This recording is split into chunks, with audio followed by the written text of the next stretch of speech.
Okay, good evening, everyone, and welcome to the Fort Bragg Library. This is the Haunted Happenings at the Library program with our Paranormal Investigations Team Mendocino. Thank you for being here tonight. There is trail mix in the back and some paranormal books, library books in the back if you want to check those out at any after the program. And we are ready now, I think, to listen to our presenters. And just so you are aware, they are recording for their purposes, and but it's behind you, and they may be asking you questions. So if you're comfortable, we can have a discussion. Okay, so I'm going to turn it over to them, and let's enjoy. Thank you. Hi, I'm Terry Vaughn. We're representing Mendocino TV and the Paranormal Investigation Team. The team's Charles Unser, Johanna Greenwald, myself, and it used to be Michael Bozzelli was also on the team. Michael Bozzoli. Bozzoli, yes, I even wrote it right. But what I'm going to do right now is hand this microphone over to Johanna, and she's going to talk about the history of the creation of what we call PIT. Just use that. Hi, my name is Johanna, and I started our team back in 2013. It was the beginning of that year, and I came up with the name Paranormal Investigation Team. And Charles and I we started off just going to random locations, like mainly cemeteries, and because we didn't really enter any buildings in general without permission. And so it's just really low key, just cemeteries mainly. Okay. Then they came to me over at Mendocino TV and asked if I would be interested in recording some of their activities. And at that time, first thing I said is, what ghost stories do you have? And I said, well, we need to have a ghost story to investigate. Otherwise we're just going to, look around hoping a ghost falls into our camera. And, that's, tough to have that happen. So, we went to the Mendocino Hotel, which had a history of ghosts, and went and talked to the manager, introduced ourselves, and asked what she would think about that. And Jamie there, she was excited as hell. She really wanted to get the word out. There's been so many personal experiences at the hotel that it was a perfect opportunity for both of us. So we got together, and again, the history I have written down here is situated on Main Street in the New England-style village of Mendocino lies the Mendocino Hotel. The hotel was built in 1878 during the booming days of logging as a boarding house for ladies of marriageable age hoping to attract a husband. It was then purchased in the 70s by R.O. Peterson. The building underwent significant renovations and upgrades while leaving most of the original structure intact. He was, at the time, the owner of Jack in the Box, and he had a lot of money. Previous to him buying the hotel, it was a coffee shop and cafe, breakfast cafe, and pool hall, and a bar. And so, it was more of a local hangout than a resort or a bed and breakfast situation. It was R.O. Peterson who created it back into the hotel that he envisioned. So, we have here the producing an investigation in a movie. First step, record first-hand accounts of stories. And we're going to, right now, play our first investigation here and let you hear some of the stories. So, Shay, if you can you hit enter or play?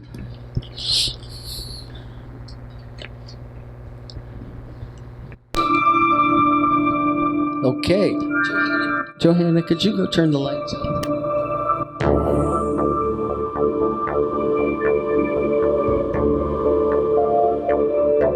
Johanna Greenwald Sensitive to the paranormal ever since she was born, she has had unexplained experiences looking to connect the spirit world to the material world. Charles Unser had an afterlife experience at an early age, which convinced him that death is not the end of awareness.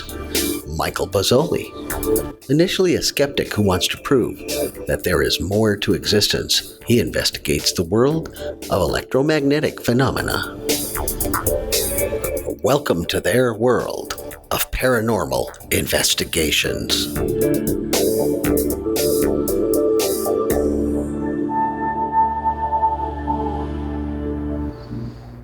I'm Johanna Greenwald, and I am standing here before Mendocino Hotel in Mendocino, and we're going to go inside. I'm going to do an interview with Jamie, who's the manager here, to get some ghost stories from her.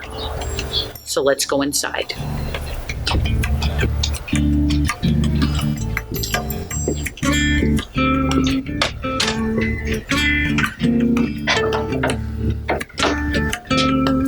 The Mendocino Hotel lobby is decorated with 19th century antiques, carpets, and furniture.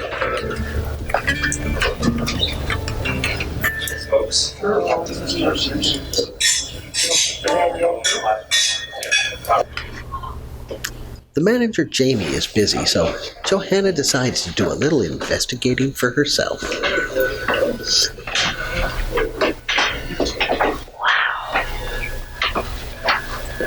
This is beautiful up here.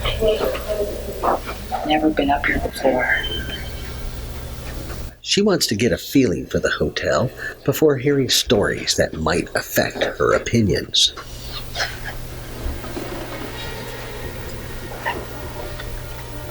Wow, it's so hallway. The hotel construction was from an era when hallways, stairways, and doors could be different shapes and sizes. It's really gorgeous up here. Most activity when we do the interview with Amy. She'll tell us the story.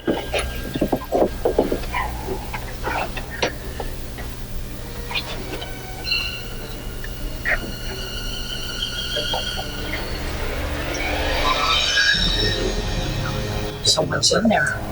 Oh, number 13.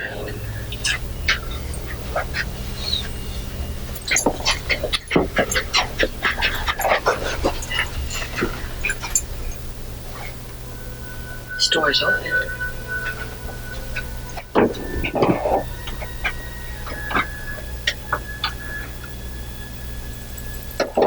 The bathroom.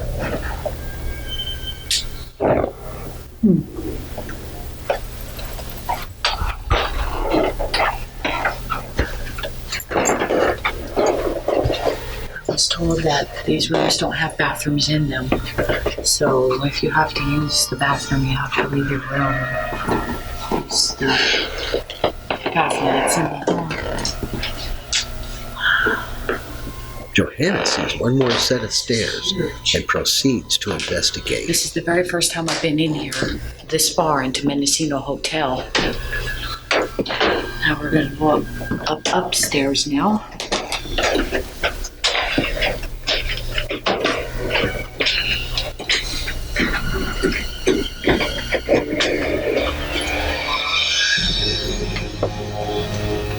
Looks like we're up here in some offices.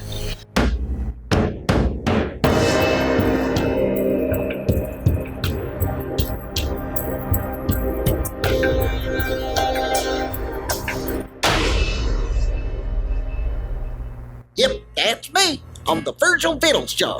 I'm a terrier mix, and we're known to have skin allergies. I think mine was the worst. Then we started making homemade dog treats with no weed or preservatives. Boy, did that make a difference. Good enough for me, good enough for my owner. If Virgil lets you. When I go to the beach, I like a treat. I know it's good for me, made from all natural ingredients. Purchase Virgil's Vittles online at virgilsvittles.com. Available at Harvest Market.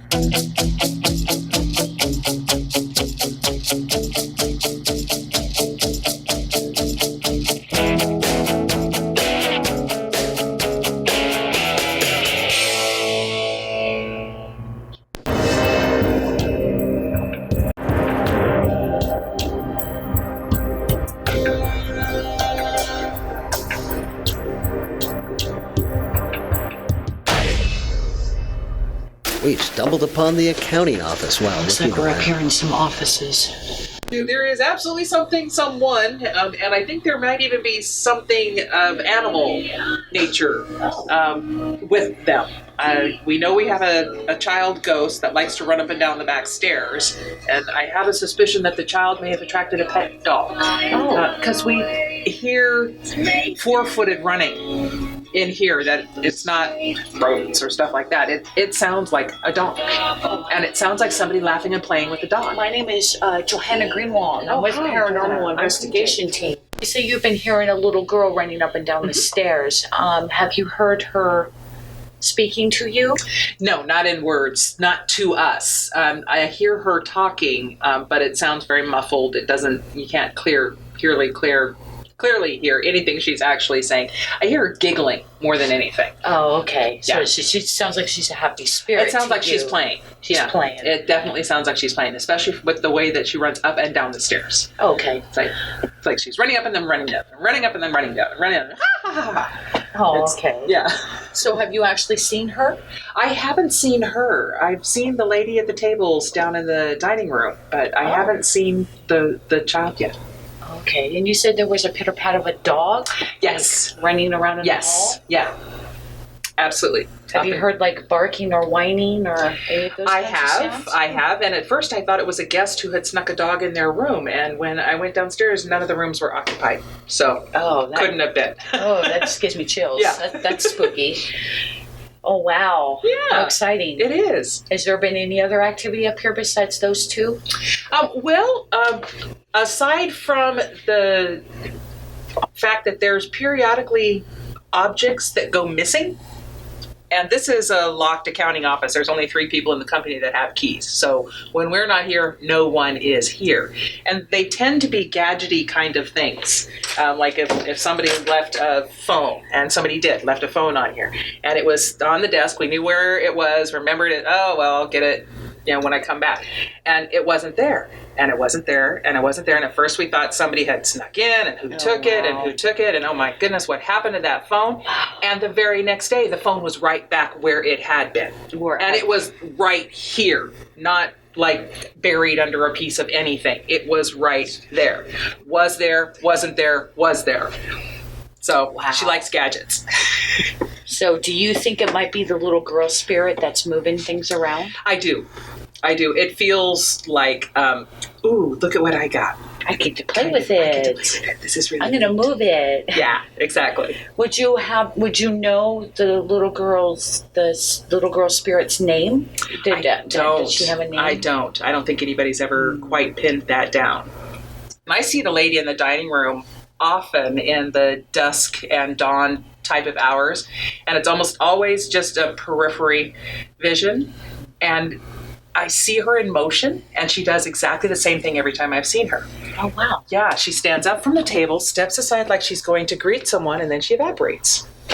Wow. So you actually, it's giving me chills. Yeah. It's like my hair's standing up here. It's one of the reasons I love I know. That's what excites me. Yeah. So how would you describe her? Is she wearing like dresses back in the 1800s? Yes, very much so. She's definitely one of the original visitors or residents of the hotel, because this was a ladies' temperance house when it was first built, this portion of it, because it was all built in stages, and the very first portion of it that was built, I don't know if you know what a ladies' temperance house is, but it was a house, no, I'm not familiar. A dormitory residence for ladies of fine breeding. And basically what they needed was, babysitting matrons out here to protect these daughters of wealthy Eastern families who were coming out here looking for landholding husbands in the settlement days. And there weren't a lot of structured activities. There was a lot of drinking, a lot of carousing, so they had to have ways to protect their daughter's virtue so that they would still be in marriageable state. Right? So these houses, the temperance houses as they were called, were built all up and down the coast here, and several of them are still standing they served as dormitories, active dormitories, for a good 50, 60 years, most of them. And how many are still standing? Well, this one is, and is the only one that's still in residential type of use in continuous from its original building. We're the only one that is still a place for people to stay. The Little River Improvement Club, was a ladies' temperance house. It's a museum now. And there's a building in Fort Bragg on Redwood Avenue that now houses a printing company that used to be a ladies' temperance house. Wow. Yeah, those are the three that I know of for sure. And I believe that there was one down in Point Arena and one in Wallala too, but I'm not sure exactly where they are. The night auditors almost always report, at least sometime during their experience, that they've heard their name called and there is nobody in the building. Oh, man. Nobody. Wow. That's spooky. It is, because obviously whoever is talking to them wants them to interact because they're calling their name. Well, wants their attention. Yeah. Yeah. Any, like, odor changes, like perfume or... Perfume in the dining room with the lady.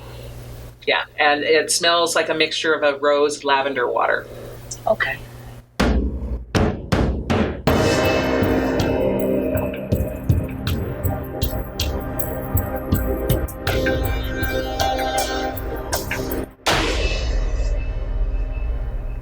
Yep, that's me. I'm the Virgil Vittles job. I'm a terrier mix and we're known to have skin allergies. I think mine was the worst. Then we started making homemade dog treats with no weed or preservatives. Boy, did that make a difference. Good enough for me, good enough for my owner.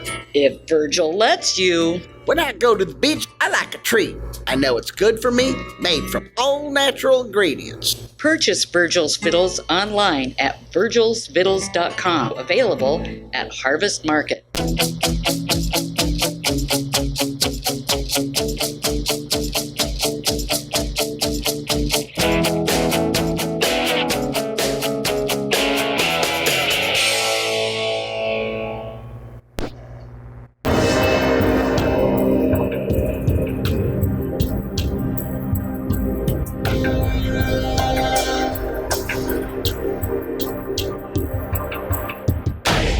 This main hotel, minus the garden room, that was an add-on also. Oh, wow.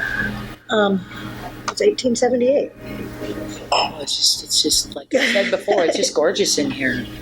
All of the beautiful woodwork. Have you had any paranormal experiences yourself? Myself, I have not, but I have had reports of others that have. You know, in the bedrooms upstairs. Someone that could pass through the balcony door to the outside, wearing like a long white, looked like a Victorian nightgown, maybe. A lady, they said. So they actually passed through. Came into through there, because the room is tiny. It's a door, a balcony door, a little bed, and a sink. They're the European style. There's no bathroom in the room. Tiny little room, right through. Whoa. They were right down at the front desk telling me about it. Oh, wow. Probably going, okay, can I go now? Some are all very into it and some are scared to death. You know, it just depends. Have you witnessed the woman down here that's been reported? I haven't, getting up from the but table? I was sent a photo, and I'll try to find that photo someday, but what it was someone at the front desk looking out, and she had a bun on her hair, a different style of bun, looking out, and a person were in the lobby. It was a Sunday, and so they were local, so they were showing their family, you know, the local spots. So they came in and took some pictures, and she takes a picture, and she sends me the picture the next week, and she says, look at this picture. There's two, you know, the front desk has two glass windows on the side and an opening for the window that you talk through. Well, the girl is looking out of the window, and in the window to the left, as you're looking at it, is a silhouette of like a lady's head with a bun on it, but a different size and style of bun than Kristen had on. Kristen was wearing her hair up, but it wasn't that. That was like the one in the window. The black silhouette that I see was exactly like a Victorian bun would look on a cameo necklace or something. That style of hairdo, just the outline. Clear as day, and we can never repeat it. Right. Like if I stand there right now, you will not see my reflection. Like if that was the bun, or right. It doesn't do that. We can't make it happen again. Calling their names. A lot of the front desk people. Tina. There's nobody here. And then they turn around and she turns around. There's nobody there. Yeah. Yeah, that especially like me. after 9 o'clock till about 11 is when she works. In the wintertime, it's real quiet in here. After 10, there might not be no one here but her. So she hears that then. Yeah. She tenses up a little bit. Employees here have heard, while they're working at their desk, have heard footsteps along that 3rd floor hallway, and in the 2nd floor, what sounds like a little child, sounds like a dog running free. Come out your office to say, uh-oh, there's no dogs in the main hotel allowed. No dog, no child. And if it happens a couple times in a day, that's very strange, and it will make you think about it. And mostly that happens late afternoon, evening, as it's starting to quiet down. We don't even allow children in the main hotel, in the upstairs rooms. 12 and on, already we've used those, and we house those people in the back. Oh, okay. So there wouldn't be guests that are children or dogs in this area. So that's in here. It's the lady appears in the mirrors. The mirror over that table and the mirror right there. She will actually appear in the mirror? Yes. You see- Michelle, what's your ghost like mirror? It's this one over here, which used to be table 4, and then this larger The mirror larger over mirror. here that used to be table 7, I believe. Have you heard anything or seen any ghost-like appearances? I wish, but no. Okay. They have this one. Yeah. Yeah. Oh, so thank I But this think one that explains the kind of dining room sightings. talks about 6 and 8. So this used to be 6, and then that mirror over there used to be table 8. Of course, we've changed the table numbers from now, but Could you tell us the story with behind room 16? What happens? That's the Victorian, a Victorian woman, usually in the white, and we've heard that more than once. The one that I told you that they went through the entire room and out the balcony door, that's not 16. I don't remember what room that was even now. But the 16 was noted for coming into the room, standing there looking at him, and then disappearing through the door. And the guests, there is no other door out. There is no balcony, there's no other way, so Paranormal Investigation team will come in and investigate and Wonderful. And see what we find. great, and I'll be glad to see. We want to continue our great relationship with our ghosts in-house. Yes, I want to As see we've what's in had. here myself. I know. And if you're So- sensitive, you might. Yeah, so we'll set up our equipment based on the locations that you have shared Okay. and see what we catch, whether it's EVP or through our camcorders. So I'm excited. Yeah, Just- great. Just see what's in here. Wonderful. Well, thank you very much. Thank you so much. Okay. This is Johanna Greenwald. And Michael Bozzoli. We are with the Paranormal Investigation Team and in historical Mendocino. Join us for the investigation live on Mendocino TV, December 17th, 2013, on the last full moon of the year. 8 p.m. to 8 a.m. on www.mendocinotv.com. Live.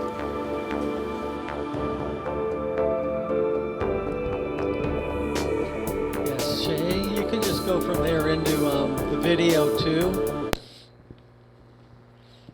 Oh, okay.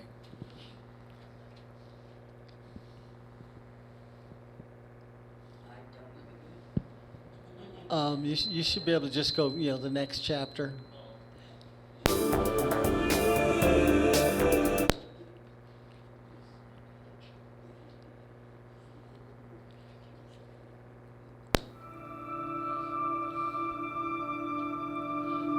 What we have here is another interview of one of the hotel employees that we got the next morning after our investigation.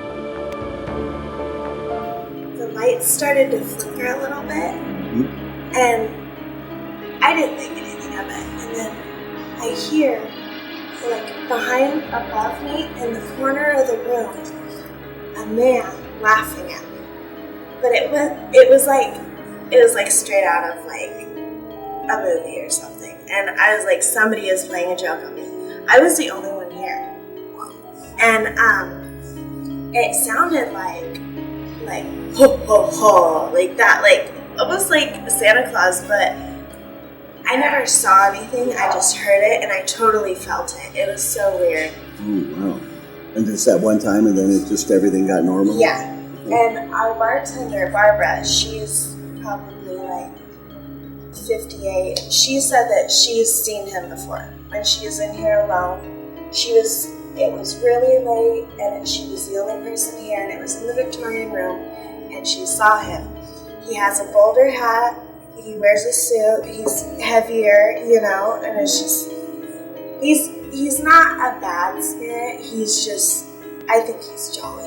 That's what I think. I think he was laughing at me, he thought I was funny. But it was interesting for sure. I've never had an encounter like that.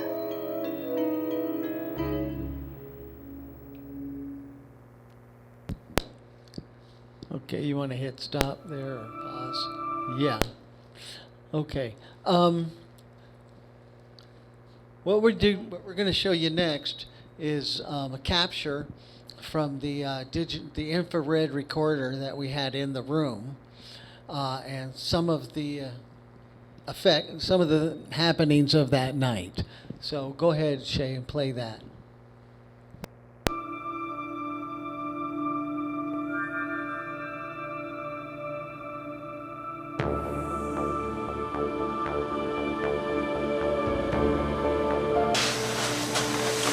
So what happened when you were laying in bed there? You say nothing happened?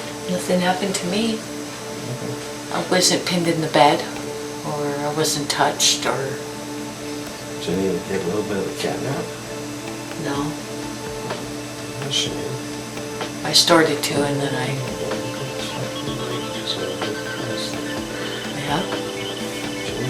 Yeah, this is just amazing. I've never seen so many orbs moving around, the balls of energy.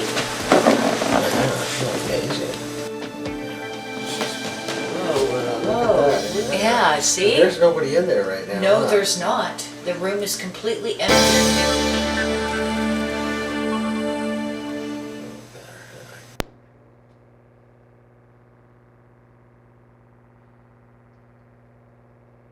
In here, it's the lady appears in the mirrors. I'm going to let Charles tell you a little bit about what he experienced that night. Okay, Charles, you ready to talk about that in bed? What, I got pinned? Yeah. Shall I turn on the light? Sure. Please. Hi, my name is Charles. I was laying in the bed, and I had my hand in the back of me like this. I tried to get back up. Something was just pushing me back, and I can't get back up. And I was pinned there. That's an experience I had laying in that bed in number 16. And it wasn't funny either. So how long, where do you think, a few seconds? 3 or 4 seconds. Okay, that's a long time. It is. Yeah.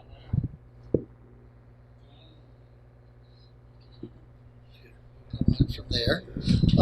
So we felt we had an interesting investigation, so we went back to the hotel a second time several years later and asked if we could go in there again and do another investigation. And we had these, these stories. We wanted to do what we were going to establish at that time was a live event. We were going to live stream it, have a special dinner. We put out invitations throughout Northern California for people to come to the live event. The hotel helped pay us to do the promotional work over Facebook and all that. And so we set that up for an evening several years later. I have on this handout, if anyone wants to look later, a production worksheet and promotional pitch that we gave to the owners of the hotel. And I'll quickly run over this so you can see kind of what the business is involved in doing an investigation. It was a contract proposal for sponsorship with Mendocino Hotel LLC as a primary sponsor of Mendocino Hotel, A Haunting, or Guest Ghosts. Mendocino TV would like to be the primary event producer, create promotional material, co-market with Mendocino Hotel nationally and locally, handle all email and correspondence, pay hotel a pre-negotiated caterer's fee for meals, book a block of rooms at a negotiated price, supply liability insurance, and negotiate a reciprocal agreement regarding usage of trademarks, brands, and copyrights. This is the business of making a movie, promoting stuff publicly. We all have to, be on the same page. We don't want to be poaching in over someone else's rights. Mendocino Hotel would be the primary sponsor, and they paid us a $1,000 sponsorship fee. They supplied facilities to specifications for the event, i.e. dining, kitchen, serving facilities, and staff. Room and space for investigation gear, and staff of Paranormal Investigation Team Mendocino. And do a co-marketing campaign with Mendocino TV. We established a date with reasonable enough time to market the event, and we established and defined parameters for the investigation. We're going to put audio recorder in the garden room, an audio recorder in bookkeeping for up to 4 weeks prior to the event, a full spectrum camera on the dining room for the lady in the mirror, 4 infrared cameras in room 16 to attempt to recreate the orbs, 2 remote cameras for mobile investigators and interviewers. We have 1 room for a production broadcast center, 1 break room, and remote viewing facilities with monitor and speakers in lobby and upstairs viewing parlor, and a special Wi-Fi system upstairs for guest investigators so they can view from their room. So this was an event we were putting out there and inviting people to come to the hotel and join in our investigation. It took a lot of work. The tech setup and rehearsal we did a day before the event. We had to establish a second crew to document the event of the investigators. And we built the production room, established a Wi-Fi network for broadcast facilities. We had camera locations and secondary broadcast facilities and microphone locations, a DVR crew to monitor the infrared cameras. And we set up cameras in the hallway facing down the hall in an alcove towards the door, pointed towards the water tank, pointed at the bed, and from headboard towards the foot of the bed. We set up the digital video recorder, monitors. We set up a remote camera, a Mevo studio camera, and recorded the crew from a third-party view. The DVR HDMI out splits camera 2, monitor 2 into production room input 1 video switcher, so we can switch between the different camera locations as we broadcast live. The remote cameras that weren't going through the switcher was 2 infrared cameras, 2 voice recorders, a broadcaster on the Sony Digital 8 camera with night shot turned on, and the Mevo in monitor room recording the crew actions, and that's just a big 4K wide-angle camera. Our sites were bookkeeping, where we put a Zoom recorder that gets emptied daily. In the bar, we had a Mevo camera. Next page. At the dining room mirror, we had 1 full spectrum camera rolling 24 hours throughout the dinner investigation until roundup breakfast using the Broadcaster Mini. We had thermal detector recorder ghost box under the mirror all night, and we needed to change tapes on the Digital 8 camera every 1.5 hours. And I show room 12. I thought it was 12, but you say it was 16? Okay. We put in the digital video recorder and 4 infrared cameras, which is what we used before when we caught the orbs going through the room. Well, I can go over all kinds of other equipment in the base station, but yeah, we had monitors, cameras, switchers, laptops, hard drives, and a Wi-Fi router, all set to broadcast this live. Yeah, that's what we planned on doing. So the night schedule was a special dinner in the dining room with the Master of Ceremonies. They were going to project the previous investigation during dinner. Then we'd go question and answer storytelling beside the fireplace. And we were going to start the cameras and the broadcast at 10 p.m. We're going to open with a recap by the team of previous encounters in the hotel. The host introduced the team and the technical setup equipment in use. We'll play the movie to the audience. Cut to production team watching the DVR and host with updates. We're going to shoot clips from dinner. That was the second crew. Clips from previous investigations. Local ads. You saw those. And then we were going to start the cycle of videos, interviews, investigation dialogue, B-roll, and ads every 2 hours. Then at midnight, we're going to get together and tell stories about our experiences in the past and that night. We were set up for midnight snacks and drinks of sherry and port, Chardonnay and Cabernet, coffee, cream, sugar, teas, brandy and scotch, and hot cocoa with whipped cream and marshmallows. Then we're going to resume the investigation, varying interviews and DVR shots until 6 a.m. Then there was going to be a recap breakfast the next morning. We promoted it by join Paranormal Investigation Team Mendocino at the Mendocino Hotel for a night of hunting for haunts and ghost guests. Follow up on our previous visit of Pitt Mendocino, we'll investigate. Room 16, where mysterious orbs were recorded in infrared night vision cameras, traveling about the room at random directions at high speed.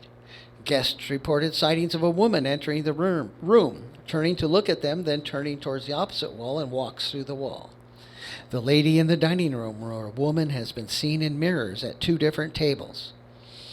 On the 3rd floor, the sound of a young girl is heard distinctly giggling and playing on the stairs, along with the sound of a dog running up and down the hall. The garden room, where someone has been heard laughing uproariously. These are some of the ghost stories from the Mendocino Hotel. So, we'll move right on to there, where we're going to recap the investigation. We have expected results and our unexpected results. Our expected results were the capture of paranormal activities on electronic capture devices and some personal experiences with ghosts. Here's the unexpected results we had. The failure of power on all of the cameras deployed. Could not keep them running in their locations. Even though they'd all been charged and tested, and we'd take them downstairs and they'd work fine and go up and put them back in place, and they wouldn't turn on. Nothing would happen. The point of sale terminals behind the desk stopped working. The Wi-Fi stopped connecting to everybody. The people at the front desk weren't briefed on the event, so they were telling callers they knew nothing of the event and turning them away. And we didn't know to check on that until we heard about it. The coordination of investigation failed, with possible poltergeist activity causing all electronic systems to fail. The computer systems, the point of sale systems, the Wi-Fi, the cameras, the digital video recording. As I say, that's the night we call the WTF night. You know, yeah, after all this preparation and days of work and promotion, nothing worked. It just died. 10 a.m. the next morning, everything started working again. Point of sale system came up, the server came up, the Wi-Fi came up, the phones started working again. Oh yeah, the phones also died. Everything electronic in the building stopped working during the period of time we were doing this. So that comes back to, detection modalities. Electronic detection. We got nothing. Team members experienced multiple power and Wi-Fi issues, but that's not electronic detection. Personal stories and history. Several investigators experienced multiple power and Wi-Fi issues. That's different. That's a personal experience, because there's nothing captured on the electronic equipment. So these are things one needs to be thinking about when setting up your expectations. And observations with our natural senses. We all experienced the multiple failures on all electronics devices by everyone on the team. Like I said, it was a WTF night. We kept going up to each other and going, "Is your camera working?" "No, I can't get my camera to work." And we're like, we have these expensive infrared cameras, and they just wouldn't turn on. And again, the front desk was completely unprepared for what was planned and spent the night reacting to the point of sale and reservation systems crashing. They didn't know what to do. Nobody expected this. They weren't prepared for it. So, there was some stress behind the front desk that night. We scheduled interviewing of participants to get their final story on video. Well, nobody showed because they couldn't get any reservations. And they were trying to come in, and nobody could, log into our live stream because the Wi-Fi was dead. And so, it was, we were going to ask attendees to give us any paranormal stories they have experienced. Couldn't do it. It was, very, very frustrating. I write down here, for post-production was to edit the video and distribute it to the pit team, screening at Coast Library, and sell DVDs and market it to the community. Mendocino Hotel sold. They now have new owners. We haven't approached them. They've been closed for several years now while they undergo, they're undergoing renovations. One of the people there in the hotel told me that they were going to put in-room bathrooms in all the rooms, which really requires pretty much gutting and tearing the hotel apart to put that kind of plumbing in.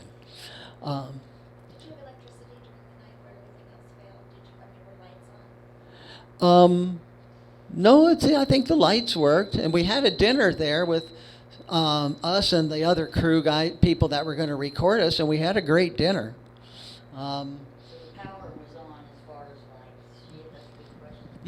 Power was on in the hotel. But everything else was like, no, not gonna happen. All the electronics died. You have a question? Yeah. You said, I believe, when you went downstairs, your cameras were. Right. We went to other outlets in other rooms, and the cameras turned on. The battery showed full, but when we went to the locations that they were planned to work, they wouldn't even turn on.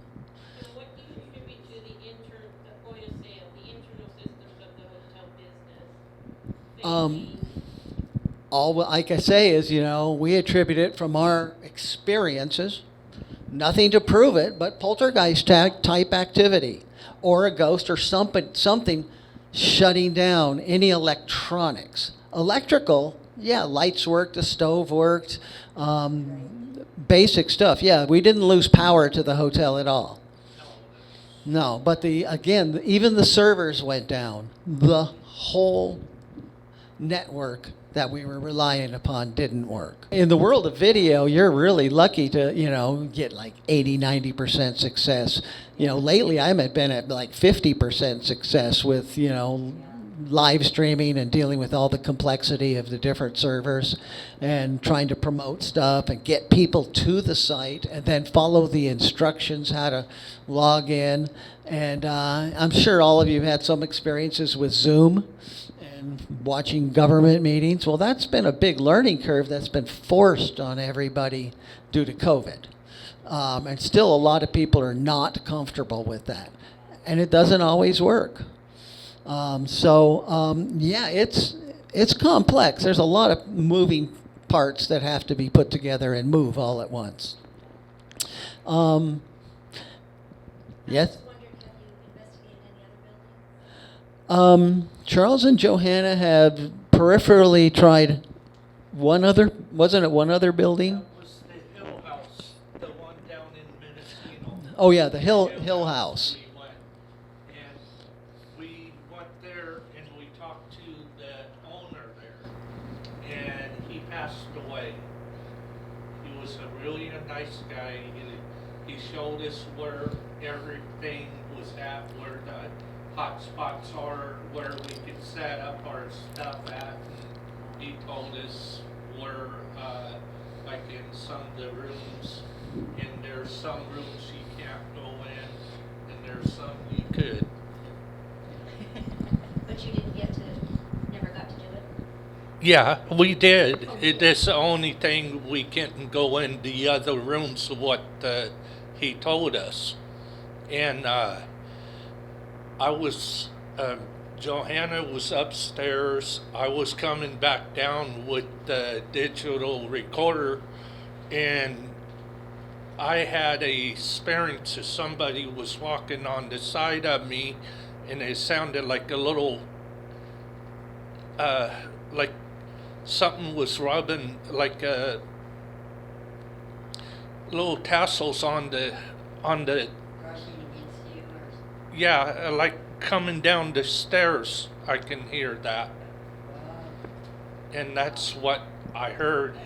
And I went to tell Johanna and all that, and what I heard, and I didn't get it on the, it didn't come up on the through.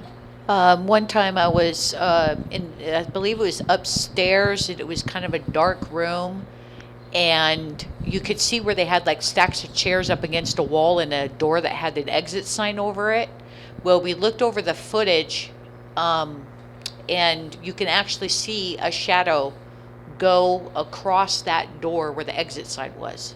You could see a shadow move across there. And our recorders used cassette tapes, so it was the old standard type of filming. So. Have you gotten any EVPs? We did not look that over completely. That whole investigation was never completed. The owner, as Charles said, did pass away sometime after. And so we were going to go back for the final up with that investigation, and we couldn't.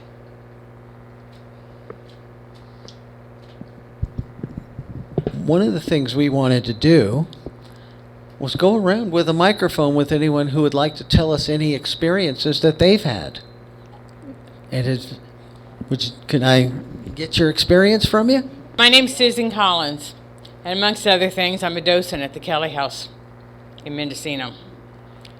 One day I was closing up, and when you close up, you have to go upstairs and turn the lights off, close and lock the doors of the upstairs that have been open for visitors. As I come down the stairs, it's a very narrow staircase if you haven't been there, and there's a railing on the second floor, and then when you turn, I saw the skirt of the hem of a nightgown, a white nightgown, as it ran by me. I saw it very clearly. I didn't see anything else but the white nightgown, right? I didn't tell anyone for quite a while.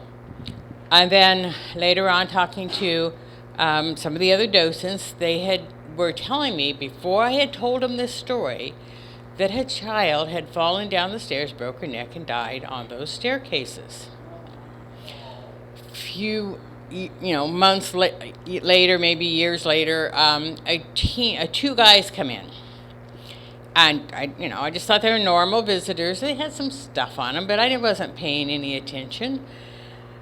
And they just said, "Oh, is this place haunted?" Like, half the people do when you're in an old house.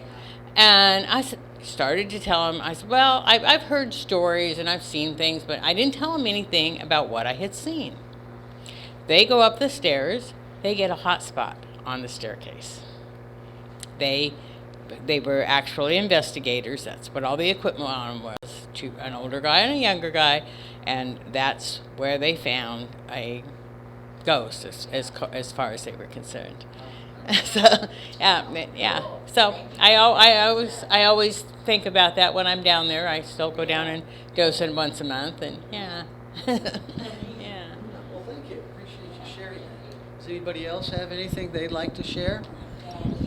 Come on, you guys have something. Daddy, she knows. She's one of you. There's so many, I don't even know which one to tell. But one of them, I lived in a house on, well, it faces Madrone Street, but it's an alley house, so the address is Harrison. And we called it a bus station for ghosts. I mean, I just, there's so many things happen there. You'd see them, and I'd find odd things like when I moved in, it wasn't all that clean, so I really cleaned it.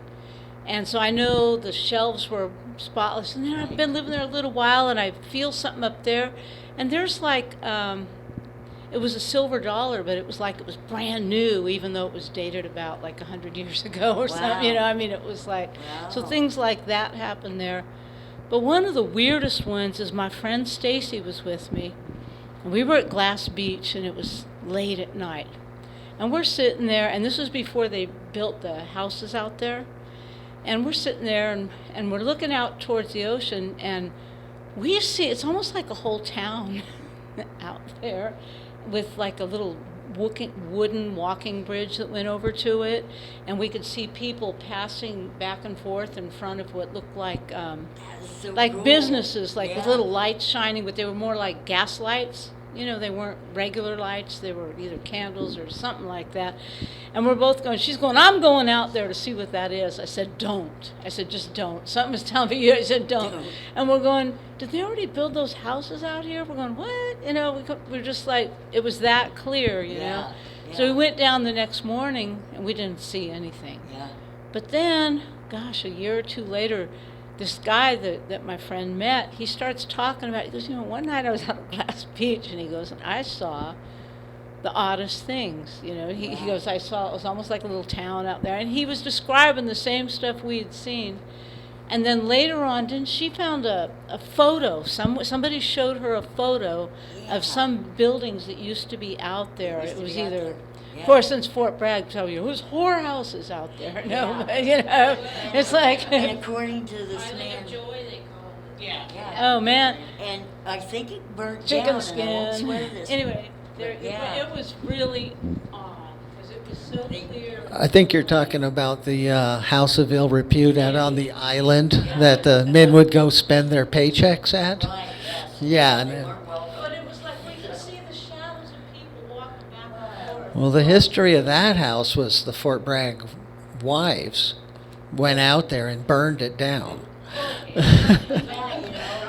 Yeah, they destroyed it. And dynamited the island so nothing else could be built there. Ah, okay. It was larger. You can't, when you look at it now, you can't imagine a building being on it, but that's because it was larger. It's been busted out. So it'd been dynamited. Okay. There's a big bridge. Yeah, that's what I heard. It was a suspension bridge or something. Yeah. That's what it looked like, too. Yeah. After a few drinks, you'll try anything, right? Years ago,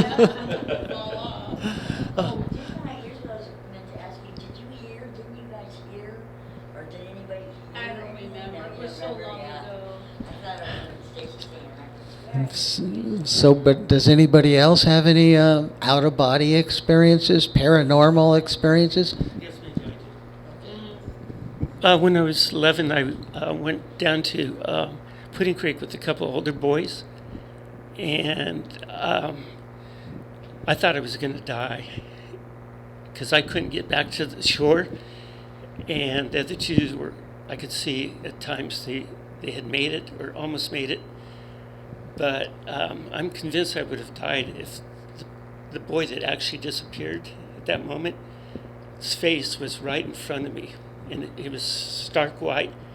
It looked like he had a death mask on, but he stared right in my eyes.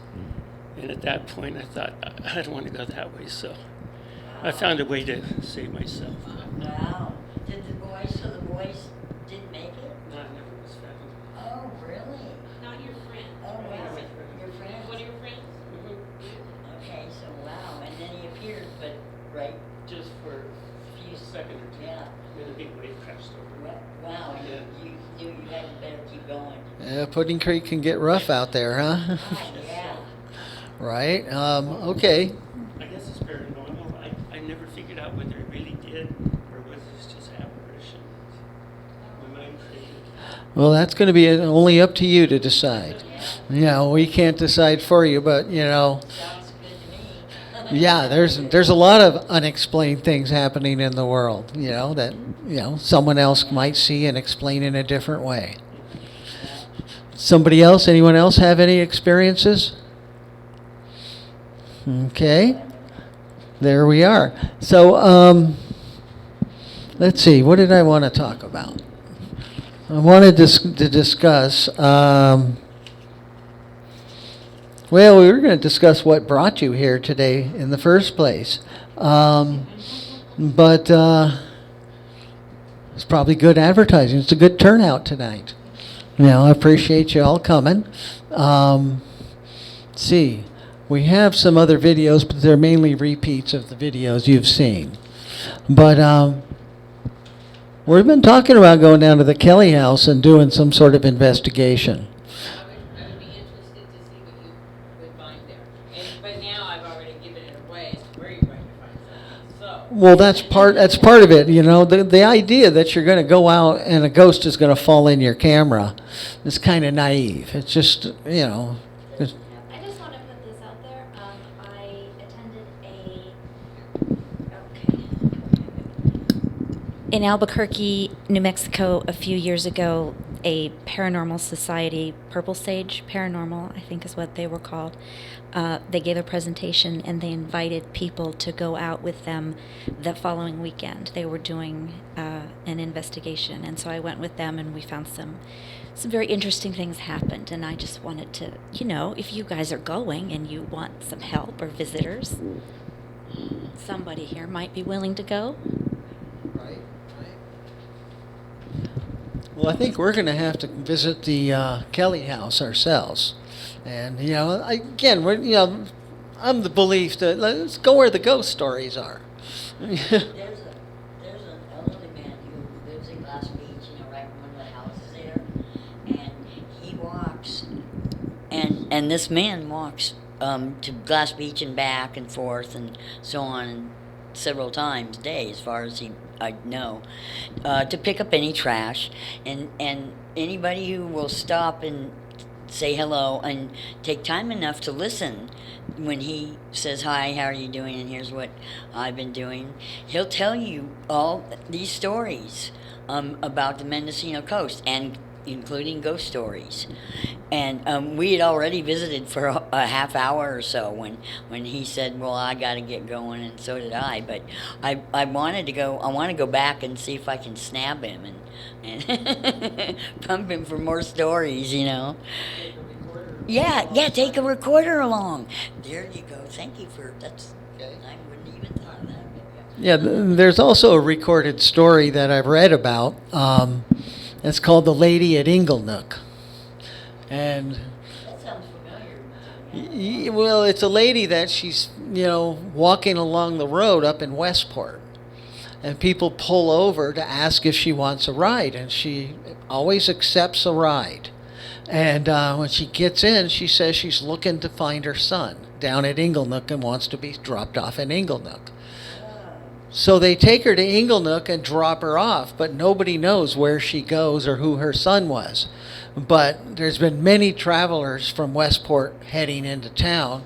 It's what you do a lot of times is you pick somebody up. Westport, as you know, is a faraway place. So there's that story of the Lady of Inglenook. There's the story of the Lady in Red at the Noyo, used to be the Casa del Noyo, now it's the Harbor House Lodge, I think. But the whole staircase where she was seen and all that stuff's been remodeled, and the whole building has changed. So, as for the idea of going down and having an investigation, holding off on that one. The Kelly house is the one we'd be interested in. But there is a book in the back that's haunted, what is that? Northern California. And it's talking about different haunts in Northern California. And, I personally, I want to go to the Winchester Mystery House someday. That's the granddaddy, grandmama of them all. And so, Northern California is full of all kinds of paranormal activity. And we've been talking earlier today about this place here. Does anyone know what this room used to be used for? No, tell me. This was the mortuary for the local funeral home. Yeah, the whole thing was a mortuary. And this was where they performed the embalming, was in this room.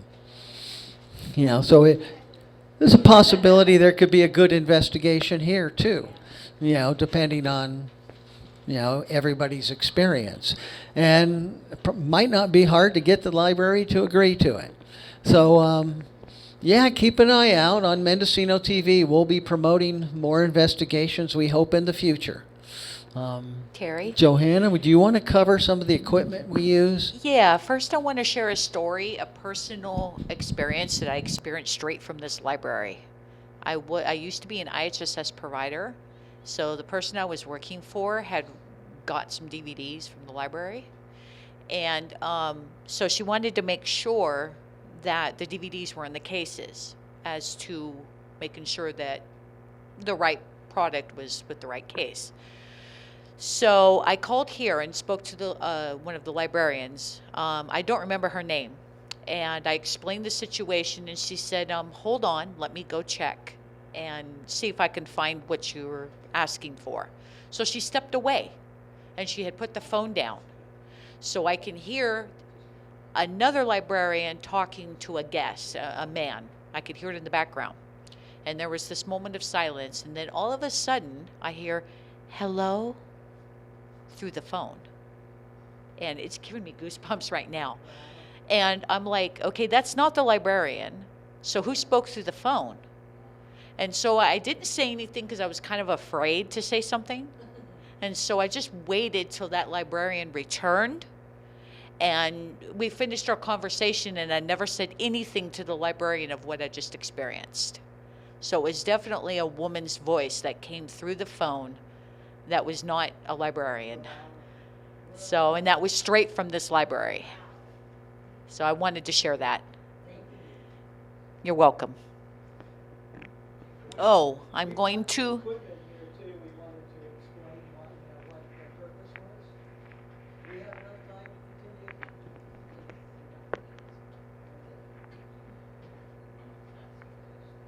Okay, so this equipment that is on this chair are for multiple uses.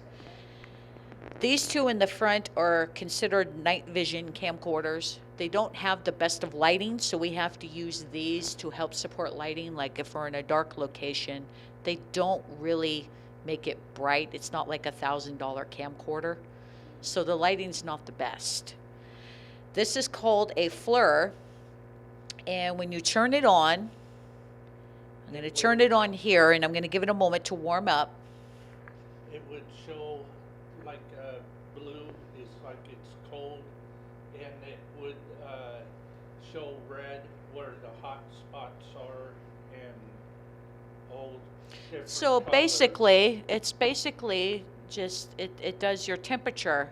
Like the light there gives off the heat signature, and it is believed that if you see blue, that symbolizes a spirit, because they're cold. So I see you guys, of course I can't show you, but I see you guys and you show warmth. So this is called a FLIR, and that's pretty much what it does. It's a heat signature type. If you would like to come up and look through it, you can tell what it does. So run it around the room and see if you see blue. Let's see here. There's the light. It takes a moment. There's the projector screen. It kind of just shows my heat signature. It shows my temperature. And usually, like I said, if it's a spirit, it'll show up cold spot like blue, like a blue color. So this is called the FLIR. And this is what's called, this is one of our newest divisions. It's our ghost box, and what voices can talk through, and with their words they can talk to you. And he's talking in terms of spirits. This also does a temperature, which is down below, and you can, it's basically a radio frequency device, and it has an antenna that can come up and you pretty much can turn it on, and the spirits can speak through this. And this is one of our newest additions. The other one, let's Turn it on. see here. Let's go to channel 2. Let's go sweep rate. Let's go forward. And you can set this at different sweep rate speeds. You have 50, 100, 150, 200, 250, 300, and 350. 350 slows it down. Right now it's really going fast. Yeah, and so you can change that according. Right now it's at 150. And what we do when we're doing a session is, this is our digital recorder, which I'll explain, or we will, I mean, is when you're doing a session, you can ask, are there any ghosts in here? Are there any spirits in here that would like to talk to us? You can talk through this, through the ghost box. And we do get responses, and sometimes we don't. So, Ballpark, what would the thing you're holding and the fluid cost? Just a ballpark. Anywhere between, for the both of them, it would probably cost about. No. This one right here cost us $587. And this is about 200 and something. 275. Something like that, yeah. Yeah, the other ghost box we have is more advanced as this one is. It's much smaller, and your how should I put it? I'm trying to think of the word here. Your responses are not going to be as 100% clear. This is more. That's the word. This is more accurate. The newest is more accurate versus our oldest one. Older one. So like if I wanted to know if there was a ghost in here or a spirit of some kind, I would ask and see if we'd get responses. Yeah. Are there any spirits in this library?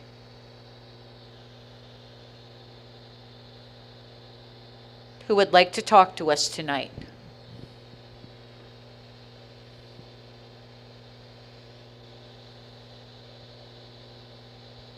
You have to listen very carefully. Sometimes. And sometimes you get no responses. Yeah, the theory behind this is, I don't know if any of you have seen this in some of the movies where, like the movie Poltergeist, where the white noise on the TV would suddenly change. The theory is that ghosts can interfere and modulate information over radio white noise. And so, yes, it's been experienced by many people in the past that their radio going past static and noise will suddenly pick up voices and identifiable voices. So this is scanning the electromagnetic radio AM and FM band to see if anything is out there modulating and trying to communicate back. So that's what they're doing. So I'm going to go ahead and turn it off. Didn't you have a thing called a REM pod? We did, but we investigated the Casper Cemetery with our REM pod, and we had it sitting out next to a headstone. And we stepped away to go to a different part of the cemetery and came back, and the antenna was broken. Oh, no way. So we did not obviously break our own antenna, so we have to get a new REM pod. Wow. So you guys have gone to the graveyard? That's, Yes. yeah, besides Mendocino Hotel and the Hill House, those are and the cemeteries, that's it. The cemeteries where we went is at the Rose Memorial Cemetery in the Casper and all that. Because that Casper one seems like that'd be good. Or the Pretty Creek one. Ma'am, in back of it. Old house, nobody lives there north of town, I don't know where exactly. It's said to be haunted. Usually kids at Halloween will dare each other to go in. What about checking that out? Are you talking about the old one at Seaside Beach on the other side? But Seaside, that's been torn down, isn't it? Is it a really big red house? I don't know if it's red, I think it's a pretty good size. that house is falling down and would be dangerous for the team. Well, we've entered that unit 2 or 3 times, and then when it started to fall apart, we stopped going. And also, we didn't want to get in trouble with the local authority for trespassing. Okay, I'm going to say something on this. Go ahead. Me and Mike was up at the stairs up there, and I turned around. I seen something inside the bathtub, and I told Mike, there's something in that bathtub. And he looked, he can see, and I told Johanna, and she couldn't see it. I'm not going to tell you what it looked like. I'm just going to keep that quiet. Right, okay. Do you ever get like scared as in I'm leaving really quick now? Yeah, I've had moments. I've had moments like like the tunnel in Ward Ave. We've had really bad experiences, really horrible experiences down there. Very dangerous. And Ward Ave is located north of town. Up by, It's just past Cleone. It's that tunnel. I've experienced things in there that are not good, but there was a ranger curfew that kicked in, and so we had to stop going, which is a good thing. It was there was something down there that was not pleasant. Didn't you have an experience in Westport at that big house there? Westport? Yeah. Westport. You know where Westport? Are you talking about the red house? I don't know. You were telling me about it. I thought it was the big house that was at the corner turn. There is a house that is north of town. Oh, that's the one. Is the big. We've had a lot of paranormal experiences. It's the one, Johanna. It looks like a castle. Oh yes, there is a house that overlooks the ocean in Westport. It was for sale at the time that we pulled into the driveway and parked. We got out, me, Mike, and Charles and I already said Charles and I, that was wrong, sorry, walked around the porch of the house, and I peered inside the window and I could see a beautiful staircase and a fireplace. And then I backed away from the window, and this corner of the window, a face appeared of a man that was like basically saying, you guys need to leave this property, and now. Your presence is not good here. I don't want you here. It was just a head. It was almost like it came, appeared, and then just disappeared. But it was the feeling I got, like, I need to get out of here. So we left quickly and never went back. And I'm going to say this, I was there too. And there was the window up to the top. And there was a lady in a white dress looking down. And she had a side of her face blowed off as she was looking down on.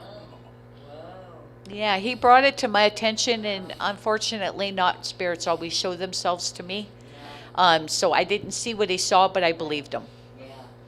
So, Yes, this is. ma'am. Yeah. Oh.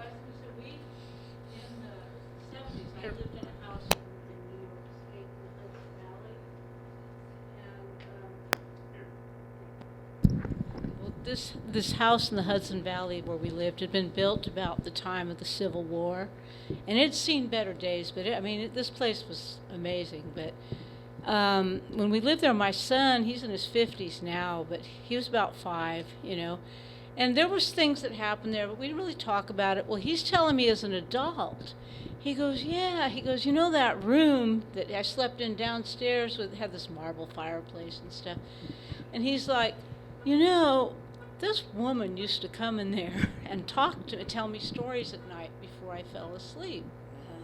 And he said that she'd tell me all these stories and stuff, and he said he didn't think anything of it because he's like 5, so it was just somebody that came in telling him stories. He didn't talk to me about it then.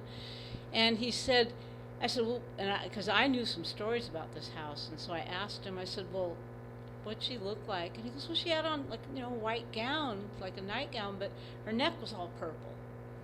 And that was when I said, I told him, because he was an adult when he told me this. And I told him, well, you know, the first owner of the house, the woman hung herself. Oh, wow. Yeah, and so that was kind of, and it's That's- like I wow. said, I'll give up the mic, but you Yeah. know, with my family, Yeah, that's- you'd be amazed what my family's seen and heard. And he lives here in Fort Bragg now. He's like, had a lot of Has he? Oh, really? I'll have to talk to him. Okay, we're running out of time here. Again, any questions we can answer while we're finishing this up? Any other questions? Can you touch on the orbs, what that's about? Well, the orbs that we had flying through the room that we were seeing were just lit orbs. And the thing that was interesting was we were even seeing them on the hallway camera go under the door from the previous room on the carpet and under the door into that room. A lot of people attribute those as to dust motes, that those could just as easily be dust in a room. You know, so Gathered together or magnified on equipment? That's just what people have told me, that those aren't paranormal. Personally, I thought they were directed and went too fast to just be dust floating in the air, because it would move really fast and go in certain trajectories each time. Generally, dust thingies, or whatever you want to call them, dust balls, don't go under doors. Yeah, dust balls don't go under doors and don't go across doorways, and they are generally in the same place that the person who was seen walking through the door and then out the wall, in the same direction that people had seen that. So you think they're spirits? This was an infrared camera and caught it all on infrared. And you could look it up. A lot of people will say orbs are indications of a spirit of some sort, an energy. Infrared have heat? Infrared is detecting heat, yes. You're saying on the floor, spirits are blue or cold? Yeah, this is Blue is for cold, red is hot, and there's like a yellow or different colors, and the flare in there shows up. Yeah, the orbs were kind of maybe whitish yellow looking. You just saw one of them on that shot. You know, in our recordings there, we had 50 to 100 of them that night. Problem is those are security camera recording devices, and they make it very difficult to take the video off their device. So we got what we recorded. Those are actually highly unreliable later in trying to get the videos and save them. There's a lot of security involved that I still haven't cracked. So we just played it on a screen and recorded it. So yeah, that was, we were watching them all night, right? Yeah. I never did see any of the orbs with my own eyes. It was just off the screen. Yeah, I went in the room also, and I spent some hours there laying there. You know, it was pitch dark, so there was no orbs to be seen. But on the infrared camera, you can see these going around the room. So yeah, that was the main electronic recorded phenomena that we got from the night. Okay. Well, thank you for showing up. I appreciate it. And yeah, if you want to see stuff in the future, we do have a Facebook page, Paranormal Investigation Team Mendocino.